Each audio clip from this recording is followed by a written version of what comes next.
What's up, everybody? Welcome back to week 3 of the Best Version of You recap.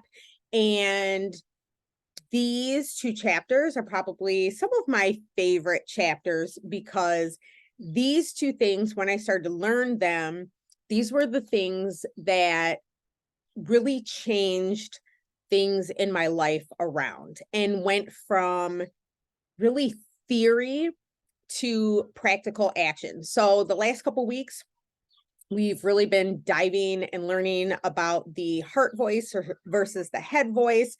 We started talking about the law of sowing and reaping and the law of seeking last week.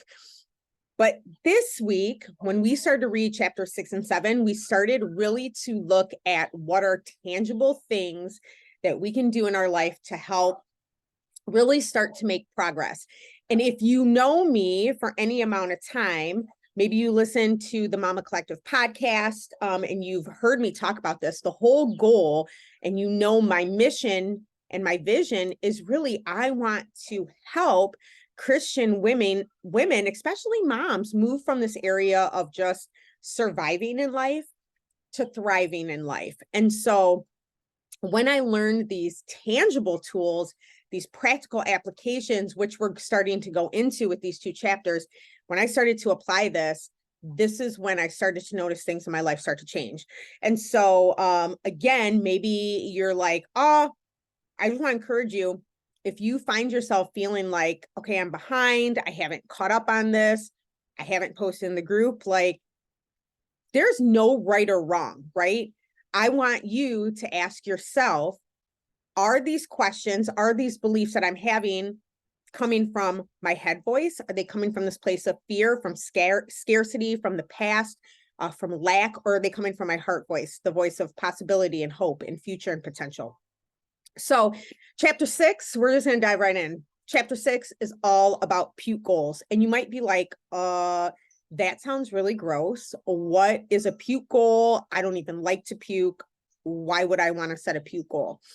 And that is, a puke goal is what Josh has lovingly named goals that really are big and scary. So you may have heard some people, some gurus talk about like set big, hairy goals, right? Big, fat, hairy goals.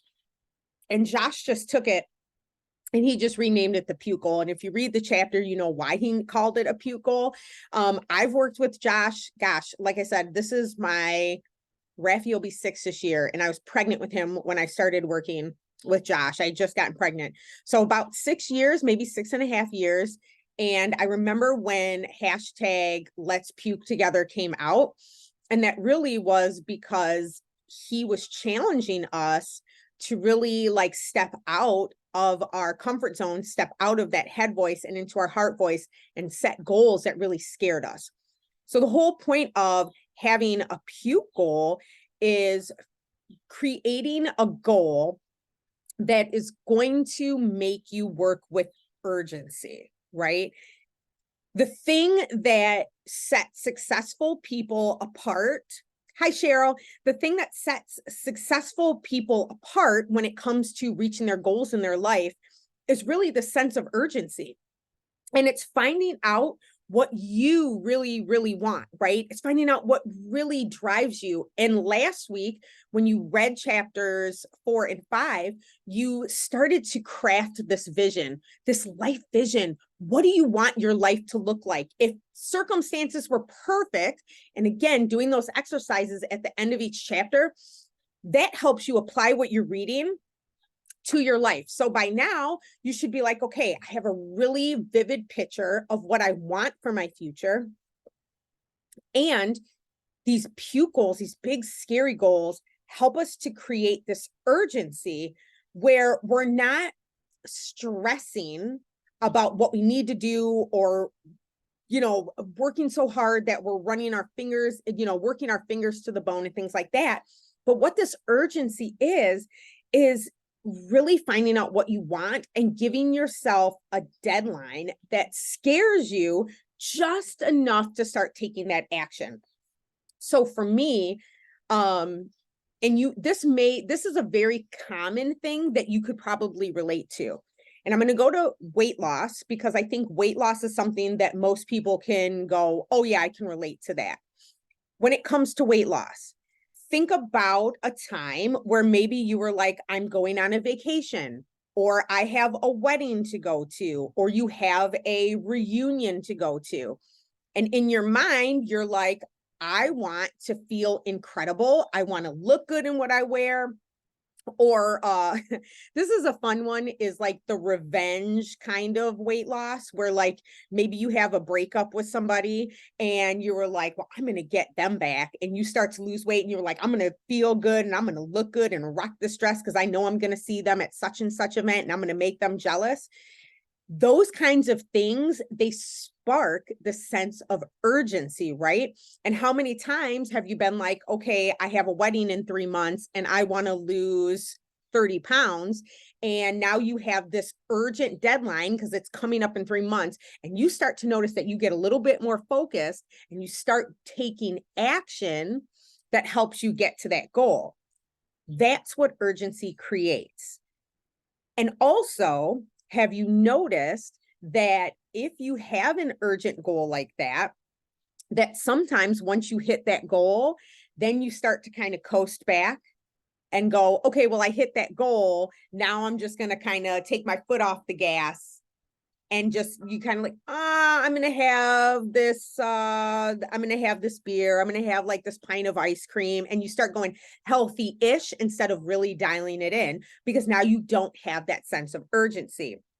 So urgency focuses you to get serious and make big adjustments to how you go after your big goals. And working with women for these past 8 years, some of the biggest things that I find when it comes to them not hitting their goals is, one, they don't have this purpose or this clear, compelling vision or mission for why they want what they want, right? Like, I hear a lot, well, I want to lose weight. And so one of the questions that I ask is, okay, what does that look like? Because if you're just vague, then why would I go after something if it's just vague, right?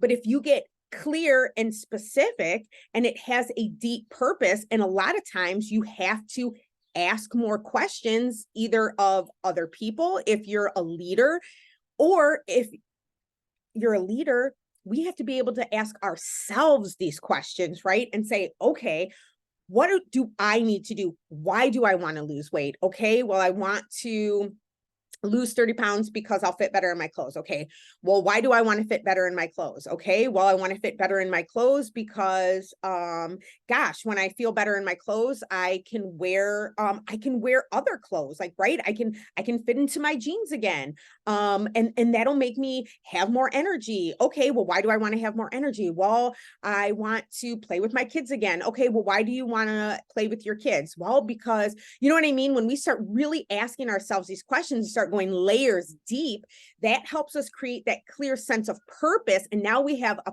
purposeful and powerful why that is going to help us move towards our dreams. And then the second thing that I hear when I am talking to women is why they're not hitting their goals is because they don't have this sense of urgency. And so that's why these PUTE goals and this urgency is literally the thing that sets people apart.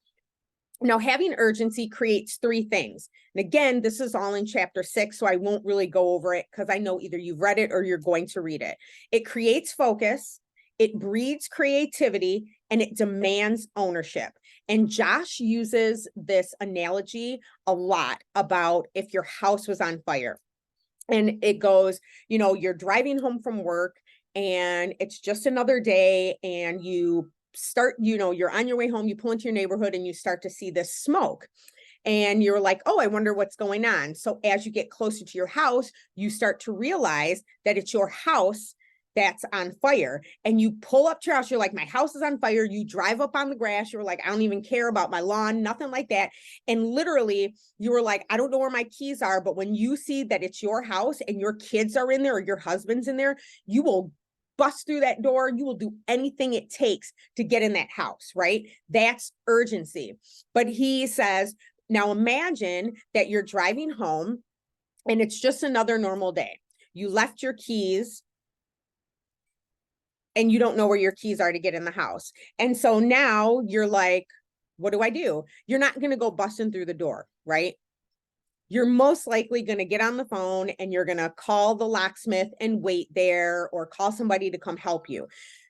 That house on fire, that's your urgency. And we have to have that urgency. We have to have it if we really want our lives to go to the next level, if we want to really step into this next version of you and what that looks like. And one of the quotes that Josh used in the book that, again, I've heard a lot from him. If you don't know who Grant Cardone is, he is the writer of the 10X rule. And he talks about 10Xing your goals. And one of the quotes that he says is, success is your moral and ethical obligation. So when you're setting goals, whether it's for your life, whether it's for your business, we all have things that fuel us, right? We all have things that break our hearts. And when you have something that breaks your heart, you want to make a change for it. You want to help. You want to do something. And the whole point of having that puke goal is that if you have something that you are working hard to do and you are not going after it, then you are not fulfilling your moral and ethical obligation to the thing that you said breaks your heart the most. And that is literally why having urgency to chase your goals is going to be the thing that sets you apart if you want success in your life, in your business, in your marriage, as a mother, as a grandmother. All of these different things, when you create urgency, you'll get a fire lit under your butt to literally take steps and move forward towards those goals. So now we're heading into chapter 7. And I think for a lot of people, when you get into chapter 7, you may be thinking like, okay, well, I'm not an entrepreneur, so what does this matter to me? And what I liked what Josh said was, you don't have to be like, everybody's an entrepreneur, whether you have businesses, or you're like network marketing or your own boss or whatever it looks like. Everybody has the potential to be an entrepreneur. And he said, entrepreneurship is simply your desire to give your flavor, right? Who you are, your personality, your God-given gifts and talents to the world through some type of creative process. And that could look totally different for me than it looks like for Cheryl or for Becky or for Susie or anybody else. And being an entrepreneur can be something as simple as starting like a nonprofit. Again, we're talking about those things in the world that break our heart, that we are like, we want to change. Maybe you want to start a nonprofit. Maybe you want to volunteer at a homeless shelter, or do something like that, or create a resource for, I don't know, victims of domestic violence, because you're a survivor of domestic violence yourself. And you were like, I have this pain and I have something that I think would really bless other people. That's literally entrepreneurship right there. So when we start talking about heart, harmony, and hustle, there is a difference between being happy and being motivated. And Josh talked about how when the pandemic happened, the world shut down. And I think a lot of us can relate to this, to where things were going well in our lives. And then all of a sudden you find yourself being locked away from people. You find yourself feeling alone and isolated. And for many of us who may be social creatures, and as a side note, as God's creatures, as God's creation, we were literally wired to be a part of community. And as a believer, we have to, it's in the Bible. We were hardwired to be a part of community. We are hardwired to be social creatures, which is why community is so important, which is why, even if you would call yourself an introvert, maybe an introvert, you're like, you just have a close-knit group of friends. Maybe you're not the one who's out there, maybe like I am, and getting on stages and doing things like that. But we all are hardwired for social events. And so there's a huge difference between like, here I am and I'm motivated to do something, but what happens when you lose your motivation? Because we know, as we talked about last week, motivation is a gimmick, right? And so now we have to figure out how we can literally jumpstart ourselves to create this routine that helps us get into our heart voice all of the time. And so our heart voice is really the best version of us, right? It is the real us. And having a heart routine is so important because Josh says, if your heart is where your purpose and strength live, then this sets you up to live each day from your inner power. And I want you to think about this. We all have routines already, whether you consciously are aware of them or you're not. We all have routines. It could be something as simple and automatic as you get up in the morning, you shut off your alarm, you go make some coffee, you go brush your teeth, take a shower, whatever it looks like for you. But is your routine serving you? And that's where you really have to do a gut check and really self-coach yourself and ask yourself, not out of a place of judgment, but you want to ask yourself from a place of curiosity and say, is my morning routine serving me?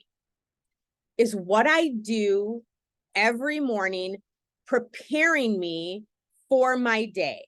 Is it putting me into my heart voice and into the best version of myself? And then remember, you're just an outside observer at this point. You're not judging yourself. You're not beating yourself up for whether it's right or wrong. You're just taking notes. And then you get to say, okay, I know where areas that I need to tweak. And I know now, okay, maybe my morning routine is not serving me the way that it should.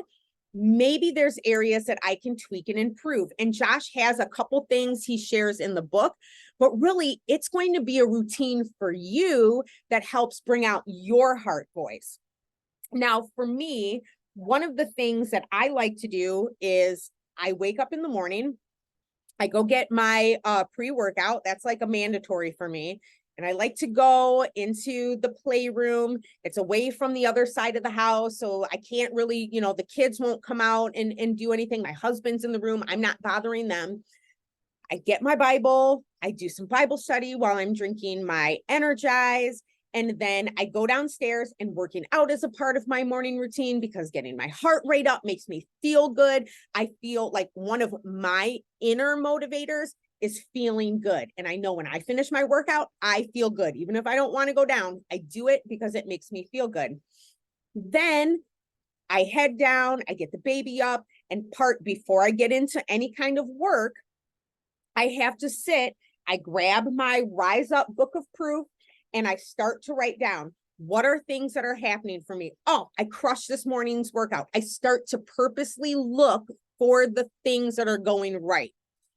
How many times have we started our day and we're like, oh, my alarm didn't go off. So now you're in a bad mood for that, right? And then we start to say things like, well, now I'm late. Now the kids are going to be late. Now the car won't start. It's all these little things. And then suddenly it's a spiral over and over. And then our head voice starts to say, okay, you know what? This day sucks. Everything's going wrong. And when we start to focus on the head voice, what do you think that we see more of? The head voice. Having a heart routine helps to prime our hearts, prime our minds to get into the heart voice. And even if things do happen, because it's life, things do happen, it's easier to get back into the heart voice because our mind is already starting to seek the things that are good. So now that we have we have a better heart routine that prepares us for the day. Now we start to go into hustle mode, and hustle mode has such a bad rap. And I was actually on a call a couple weeks ago with another leader, and she was talking about this idea that hustle has now become this really bad word. Like, you see influencers or other leaders that are like, oh, hustle culture, and it's just burnout, and it's this and this and this, and I got so burnt out, and now I'm just sitting at the beach staring off into the water, but yet they're not making any money because now they're not working, right?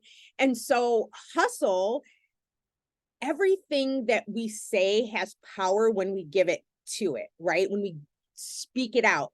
And if we start speaking things like hustling is bad, then our brains are going to hold on to that, and we're going to come up with every excuse and every reason not to work. And so hustle is necessary. How many times, like, think about if you have a 9-to-5 job, you have to work your 9-to-5 job. You have to do things at your 9-to-5 job. If you have a business, you have to put in work to do the things that are going to drive your business, or you're not going to make any money, right? If you don't hustle at your job, you're not going to get paid. If you don't hustle with, I even think about, like, as a mom, I'm constantly doing things as a mom for my kids. That's included in the hustle. Hustle is not evil. It's when you take hustle to the next level that it becomes an idol. This is this was the most powerful thing that I realized in my own life. When I personally started noticing that I had burnout, it's because I did not have boundaries in place. I was trying to do all the willy-nilly things that everybody told me I had to do, instead of looking at the tasks that I needed to do that were going to move my life forward, right? We all have goals in our lives. We have financial goals. We have goals when it comes to parenting. We have goals when it comes to our marriage. We have goals when it comes to our spirituality, when it comes to our businesses, whatever. When I was burnt out, it was because I was doing all of the things instead of focusing on 3 things in every category that I could do every single day that was going to move my business forward. You can't do everything. And if you're trying to do everything, then you're not focusing on the most important things. And so having a tracker, like, it could be something as simple as writing down in every area of your life. Like, I have 4 squares. I have my mom hat. I have my body hat. I have my life coaching hat, and I have my ministry hat, right? So I have 4 buckets, right? In those buckets, every day, I write down what are 3 things that will get me closer to my goal today to that. For my body hat and my life coach hat, those are pretty much the same kind of activities. Those are the same 3 things. I know if I do those every day, if I'm engaging and expanding my network, if I am being a positive light and talking to people and inviting people for calls or to, like, change their lives with me if they're struggling with their wellness or their mindset, and inviting them to join me, I know that if I'm doing those things every single day, I'm building consistency. I also know that in my marriage bucket, where it comes to, like, my personal bucket, I need to be spending some time with my kids unplugged. So we go to the park, we go to the splash pad, we do something like that. I need to be affirming to my husband and my kids, and I need to take care of me. I need to take care of my mind. I need to take care of my heart, and I need to take care of my body, because when I am feeling my best, I am giving my best to my kids. Same thing when it comes to ministry. What are the 3 things that every day that I need to do to grow in my ministry? Well, I need to obviously be in my Bible. You get it, right? You get those things. Have a tracker, write it down. I know for me in our groups, in my challenge groups, we have a tracker. We have a place where we can check in and say, yes, I'm doing this. Yes, I'm doing this. And that helps you see what's working and what's not working.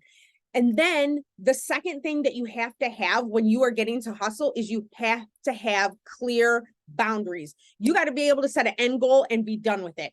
After I'm done with this call today, the computer's going down, it's getting put away. So it's out of my sight, out of mind, and I'm going to spend time with my family. I'm going to turn my phone on do not disturb, and I'm not responding to phone calls unless it's an extreme emergency. And that's really only if it's more ministry stuff. I'm spending time with my family. You have to be able to set an end time and be done with it.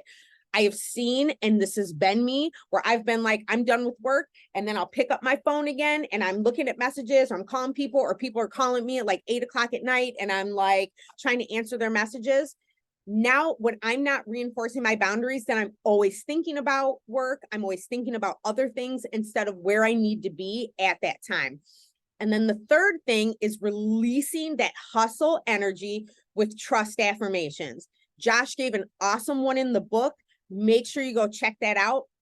But one of the things that I learned, and I learned this from Brad Bizjack, and I don't even know if he's the one who started it or if it was Brendon Burchard, but he talked about how when you are done, like with any kind of task, right? Because we all wear multiple hats throughout the day.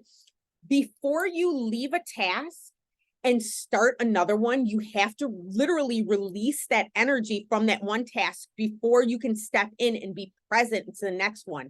And so I think it was Brendon Burchard. He talked about when he worked, and especially if you work from home, or even when you don't work from home, but when he got home from work, he would get in the car, and he would get out of the car, walk to the door, and he would like touch the doorway and just say something like, I release the work me. I trust that what I did was enough, and I'm ready to be present and focused with my family. And so it was something that he did all the time. And just having that moment to really just say, okay, I'm done. I'm releasing it. And for us as believers, as Christians, we can just say, okay, God, you know what? I'm leaving this right here.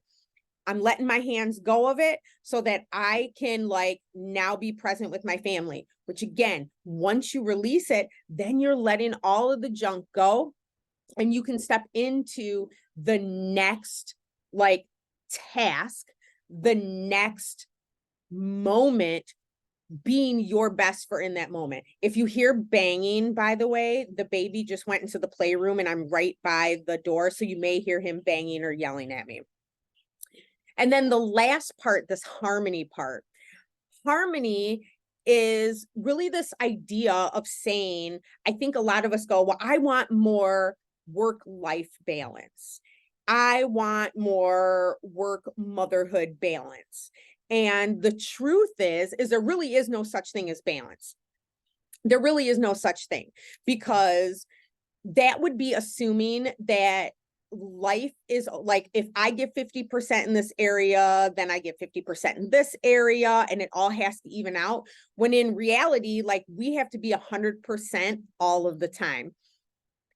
The balance thing is really a myth. And I feel like it comes from a place of, I really feel like it comes from a place of lack and scarcity, when really we need to be focusing on the harmony part.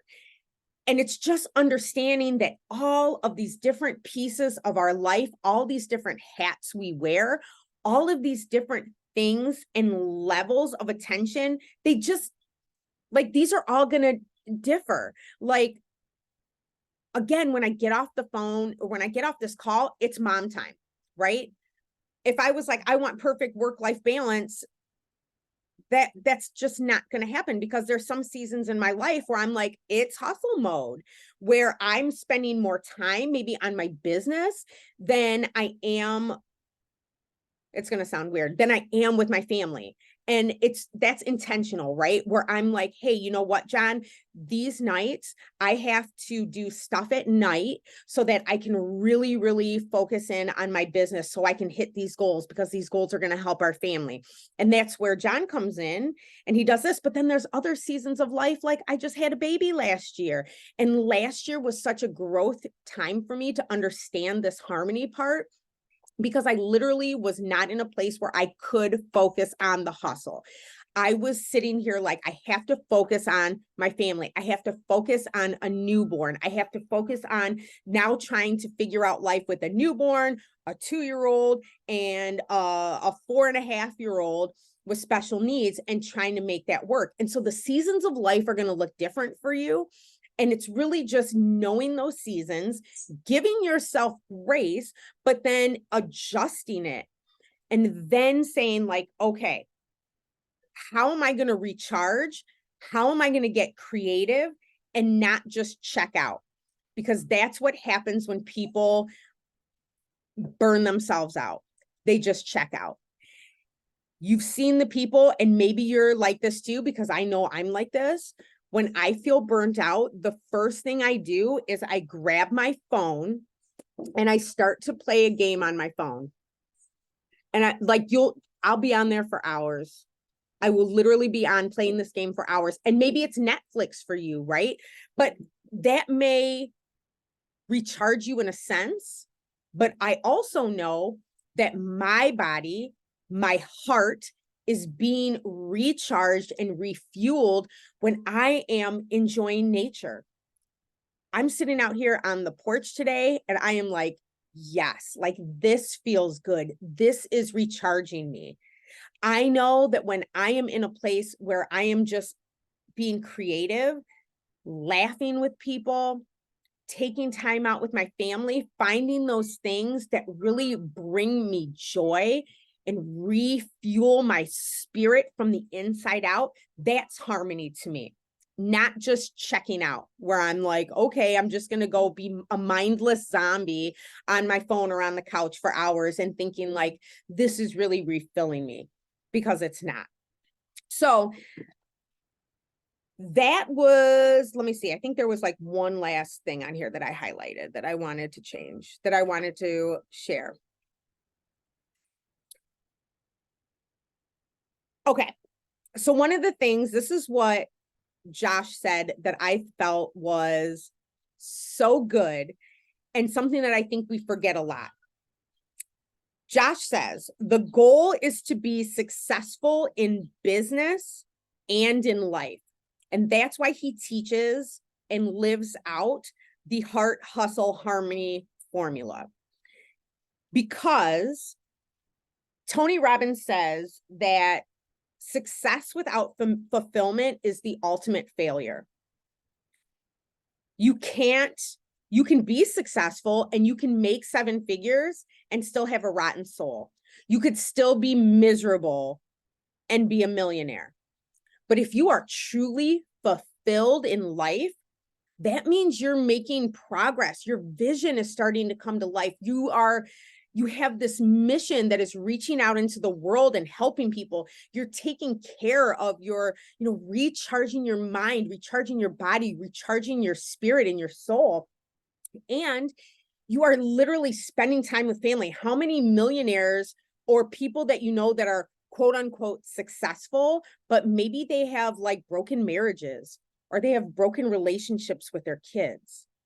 To me, that's not what I want in my life. To me, that is a failure. And I don't want that for my family, and I don't want that for my life. And I know that with you being on this call, that is not what you want either. So read those 2 chapters, heart, hustle, harmony, so good. Find ways to implement those. And listen, I will say it, the questions at the end of each chapter, they're so good. And I encourage you, go in there, write in this book, journal over them, get into the group, share your takeaways. I put the questions in there every week because those are going to help you.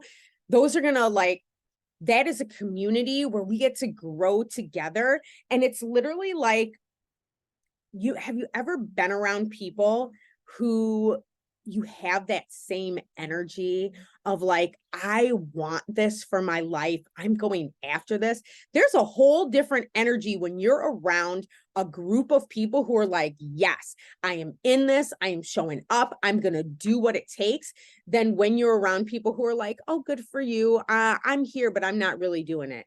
Wouldn't you say that, like, yes, the energy is 100% like different and you're more fueled by the people who are chasing after their goals because you're like, okay, if she can do it, I can do it.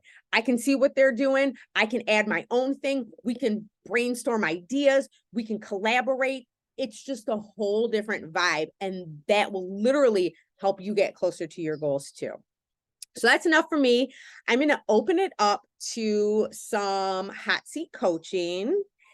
Anybody got anything they want to jam about today?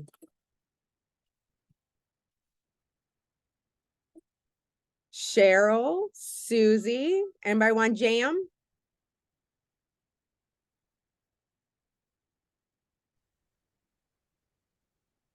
I'm always open to jam, Amanda, Yeah, but I'll see if anyone else wants to do it first. let's do it. Let's do it, Miss Cheryl. All right. Let's do it. All right, my Michigan friend. All my Michigan friends are here. This is so fun. All right, friend, talk to me. What is the most pressing thing that is going on in your life right now? Well, Amanda, when I was reading, when I read every chapter, I'm just like my mind is blown. Mhm. The one thing that really hit home was chapter 7, and it was what you just said, recharging.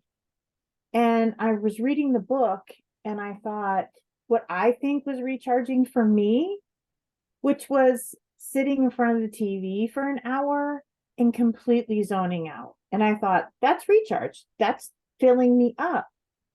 Then I read the book and you just said it. Totally is not recharging me. Mhm. And now I'm honestly sitting here like I read it last night. I read 6 early, but I read the chapter last night. And I was sitting here going, well, what is going to recharge? Mhm. And literally lost. Okay. I don't know. Like, is it going out in nature? I don't know. Mhm. So that's really what, I mean, just today, like right now, that's what I'm struggling with. Like, how do I find what I desperately need to help, help other people, to help myself, to help my family, give back to them and, be present for them. This chapter 7 really just hit home for me. It really did. Like, I'm doing all the things. I'm being super busy. I think I'm being successful. That wasn't it. Mm. And so now I'm all like, uh-oh, how am I going to find this? And that's where I am right now. Here Okay. to All right. Well, let's think of it this way. So the fact is, right? The fact is you need to recharge. I do. I want to. I desperately want to. I'm going to put that. I desperately want to recharge. What's the problem with that? I don't know how.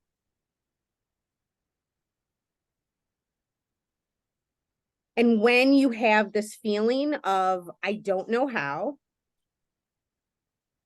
or when you have this thought, I don't know how does that make you feel? Sad. Okay. And when you're feeling sad, what are some actions that you take or don't take? Well, two things come to mind immediately.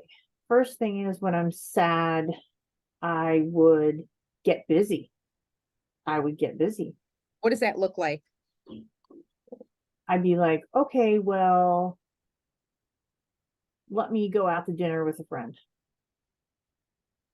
Or let me listen to a webinar. you know, I'll learn something from that webinar, right?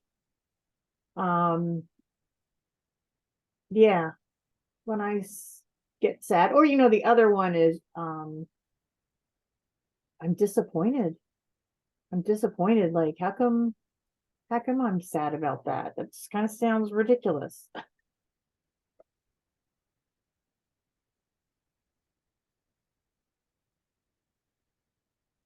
Okay. So the fact is you desperately need to recharge, but the belief that you have is, I don't know how, which makes you feel sad, which then causes you to get busy and buffer by having dinner with friends, listening to webinars, and you start to have these thoughts of, why am I feeling sad about this? This is ridiculous. Does that sound about right? Exactly right. Okay.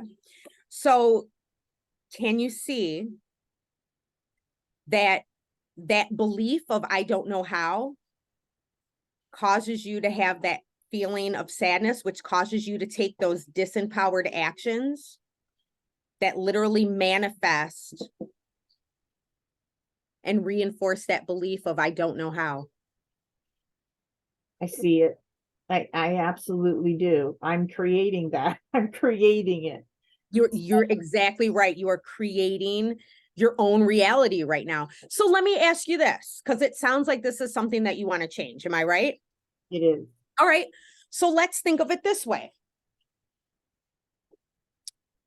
How do you want to feel? Because the fact isn't going to change, right? You desperately need to recharge. How do you want to feel about that?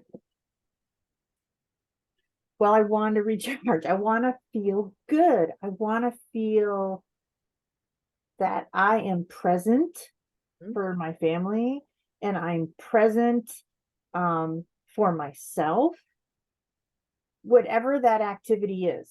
Like, I want to find that activity that is going to fill the cup up Okay. so I can be the best person for me first, and then so I can share that with my family, or I can share that with my business partners. Love that. So it sounds like, and tell me if I'm right or wrong here, you said present, but you said, I want to find the activities that are going to make me present. Do you feel like it's maybe more of a feeling of determination that's going to cause you to find those activities? Like, does that fit? Or I mean, it is a good word, determined, Mhm. because I feel I have to be determined. Like, I have to put the work into it. I have to find that thing. So I have to be committed to find that thing that is going to fill my cup. You said committed. Mm-hmm. If you felt committed, what's something that you would need to believe to feel committed?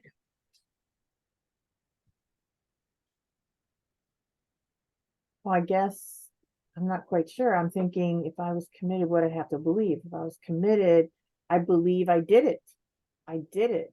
I felt good. I was committed to that activity. It filled my cup. I believe it recharged me. Yes. So now you have this belief of, I did it. I feel good, which makes you feel committed. Now that you feel committed, what are maybe some actions that you would take from this feeling of being committed? Well, I think I'd want to do that activity again. I think I would want to be more active, engaging obviously more with my family, and just creating that joy. I guess joy. That's it. That's what it is. I would believe I found more joy in my life by doing that. being present wants me to do more of that, and that would give me joy. So you'd be more engaging. You'd be creating more joy by doing that activity, right? Whatever activity. What are some things that maybe you wouldn't do? And are there any activities that are coming to mind to you that bring you joy? Well, things that I would not do, which Mhm. is sitting around Mhm. watching a TV show. That's not it. That is just wrong. And then I wouldn't overschedule myself. That's the other thing that needs to stop. Stop overscheduling. Um, well, honestly, things that come to mind. I love to work out. I'm addicted to it. You know, I do that every morning, similar to what you said earlier about it's part of my routine. But I want to keep working out all the time, you know, but it does bring me joy. It really does. Um, I also like working out with other people. Okay. I am a fitness trainer. I do teach classes 3 times a week. And that really does bring me joy just watching them, instructing them. And sometimes we chat afterwards. You know, that really makes me happy. But I can't do that forever. You know what I mean? Like, Right? that's not my goal, is not to do that 24/7, that to teach like that. I'd rather do something more virtually. Mhm. And I think that definitely would bring me joy for sure.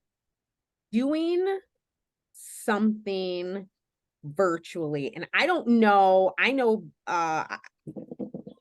Becky's doing something, so she's listening. I don't know if anybody else saw this. If you're watching this recording, there was something on your face. Your whole energy shifted when you said, I love teaching fitness classes and chatting after and doing something virtually. When you said doing something virtually, I saw your eyes light up. I love this, what we're doing. I love it. This could be tapping into your creativity. So maybe put on the mentor hat for a minute. Maybe it's really honing into that and creating something that helps other women and brings you joy, which is teaching, it sounds like. Mhm. I do like teaching. This is true. I mean, it is true. I do like teaching. But I wonder is, I want to be reproducible as well. So I Yes. guess you're right. Teaching, Yes. I think I'm in the right field here. Teaching um people, other women, you know, to listen, to find their own recharge. I mean, let's just put it into what we're talking about here. And then that does fill my cup and also theirs. Yep. That's true. I can see that. I Mm. mean, just sitting here talking with you today, I knew I would love it. I knew I'd have a great time. And even though I don't know any of you, but I know, You will, Miss Cheryl, you will. I know. Um, yeah, I do love this. You're right, Amanda. Sometimes it's hard to see those things inside of ourselves. And it just takes someone else to be like, hey, did you know you lit up when you mentioned that? You know what I mean? It takes somebody else to say, hey, that might be for you because you've mentioned it, you lit up. I've seen a whole energy shift. Like that might be your realm because we're so like, and again, as a self-coaching thing, and I know you're in the PCC now, so congratulations for that. That's awesome. And you'll go through this with them too, is that, as you start self-coaching yourself, you'll get to be like, is this coming from my head or is this coming from my heart? That is my prayer because I'm struggling with it big time. I know it's the beginning, but yes, But that's So can you see now, like when you, like, here's the fact, right? I desperately need to recharge, but now I have this belief of I did it, I felt good, which causes you to feel committed, which is now causing you to take actions like being more engaging, creating more joy by doing that activity that you love. No more sitting around watching TV, not overscheduling yourself, teaching other women virtually, right? Finding creative outlet in that. Can you see how that can reinforce that belief of I did it and I feel good, and then create those results that you really want, which is I need to recharge? Yeah, I totally see it. I totally see it now.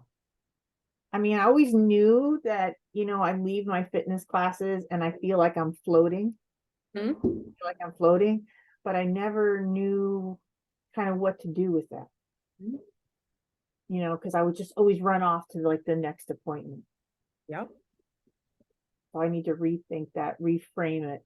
Reframe it. I love that you said reframe, Reframe. because we can overthink ourselves to death, right? But when we can reframe it and just look at it from a different point of view.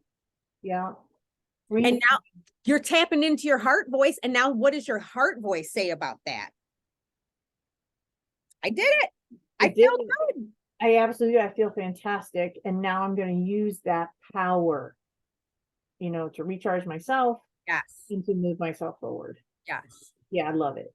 Yes. Let's create a because affirmation around it, because those deep rooted beliefs sometimes, and life's going to come up and you might get yourself back in that space where you're like, oh, I really don't know how. And this week, notice areas where maybe you start, it may not be just recharging. Maybe it's in your business. Maybe it's as you're starting these new adventures and these new ventures, creating things for women.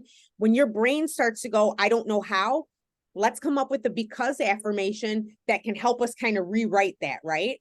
Mm-hmm. Get back into our heart voice, because I don't know how, that's our head voice for sure. Right. Our heart voice says, oh no, I did it.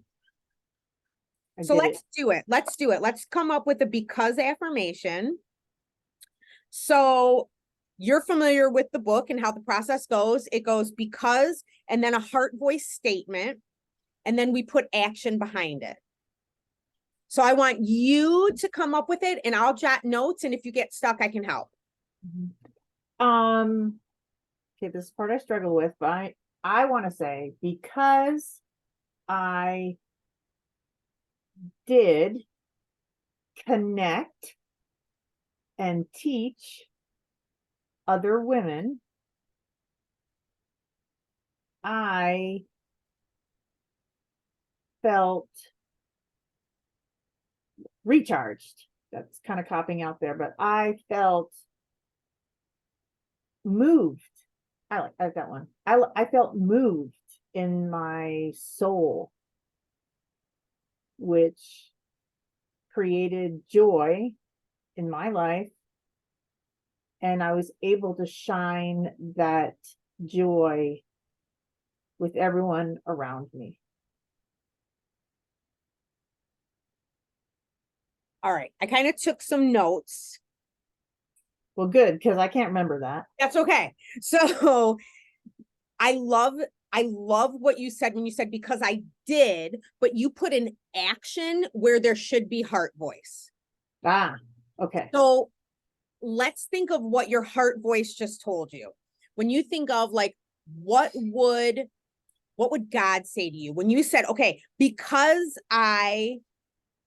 what is the voice what does your heart voice say to you in that moment? Like, because I know that, and I'm just throwing this out here because I'm just thinking off the top of my head.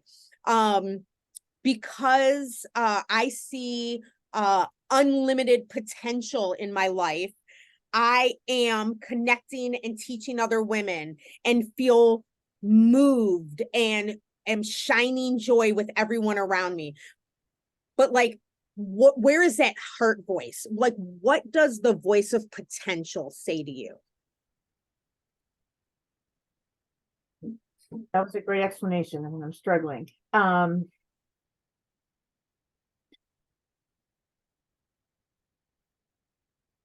I don't know, I kind of lead to because I have the love for, yeah, I'm thinking action then. Because I have love for others, Hmm? um,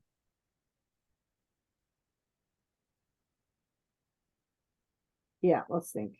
Because I have love for others, because I share my joy with others, but is that an action? That's where I'm losing it. Hmm? So I keep focusing on the word joy, Amanda. No, joy is awesome. I love joy. Um, can I ask you this? This is kind of personal and you don't have to answer. Would you call yourself a Christian? Would you call yourself a Jesus follower? Absolutely. Okay. It could be something like, because the joy of the Lord is my strength, right? I think for us, we can tie in scripture into that because that is the heart voice, right? The Holy Spirit is our heart voice. Because I am loved, and because I like that. I like that because I'm loved. yes, because I am loved, because love is in me Yes. and I receive love, I am connecting and teaching other women and am moved by joy, and my joy shines around everyone around me. Yeah, I love that. I love that because yes, I am loved. I mean, you could even say it. I'm loved by God. I am loved by my creator. Yep.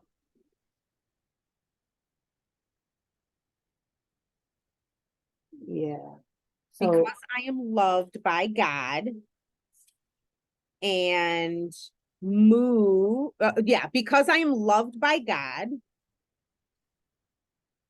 I am connecting and teaching other women who desperately need my help, and I am moved by joy, or I am moved by joy and shining joy around to everyone around me. I love it. I really love the first one. And now I understand the heart voice a little bit more, and I can see where I'm struggling with that because I always want to put it into an action. Yep. I am X. Yes. Or it could even be like, you got to find something that resonates with you. And it could be a lot of different things, right? There could be, whatever the voice of potential says, or the voice of love says. And like, when I think of love, your true love, I think, comes your love comes from God, but it also comes from helping other women, Mm-hmm. right? And I think that your joy and your love comes from this place of being able to give, because I love to contribute and Mm-hmm. bring joy to other women's lives. I am taking these actions XYZ to recharge, to feel fulfilled, so that I can be the best version of myself for my family, for the women that I work with, and radiate joy to everyone around me. Yeah, that's beautiful. It takes practice. Like, this is like, I'm still always like, oh, which one? But really, as you continue to do this process, and you'll have this recording too, and I can even type something out and even send it to you in Messenger. You can fine tune it, you can tweak it, and you can really pray about it, journal about it, and just say, like, what does God say about this? What does the voice of love say about this? Because love was like the big thing for you. What does the voice of love say about this? That was the big thing for me. Mm-hmm. I don't normally think of it that way, which I don't know why. The Bible says that over and over again. Yeah. But that was because I love the neighbor as myself. Right. I am, like so many things. Pick something that really resonates with you, and literally, like when we say these because affirmations, they got to be something that sets our soul on fire. Because if there's something that you are like, I don't jive with that, like then it's not going to work for you. But if you have something that you are like, this gets me ripped and raring, that's your thing. That's your heart voice. Yeah, heart voice. I love it. Well, thank you. Thank you, Miss Cheryl. You're amazing. I am so thankful for you. Thanks for being the hot seat today. I appreciate it. Thank you, Amanda, for allowing me to join your group here and participate. So I really appreciate you as well. Oh, you're so amazing. Well, next week, I actually am pushing, we have an event at church. Becky and I actually have an event at church next week. So I am pushing the call back an hour, so it'll be at 12 o'clock Eastern. But I'll make sure everything's loaded into the group so that you guys know. Same link, same time, and we'll do another hot seat call, and we will do chapters. Oh God, I can't believe it. It'll be chapters 8 and 9. So it's the last 2 chapters of the book. It's going to be awesome. And if you struggle with anything during the week and you are like, okay, I want Amanda to jam out on this with me, bring it. Let's jam on it. We'll walk through it and we'll have some fun together. Yeah, sounds great. All right, friends, I will see you next week. I'll talk to you soon. Bye.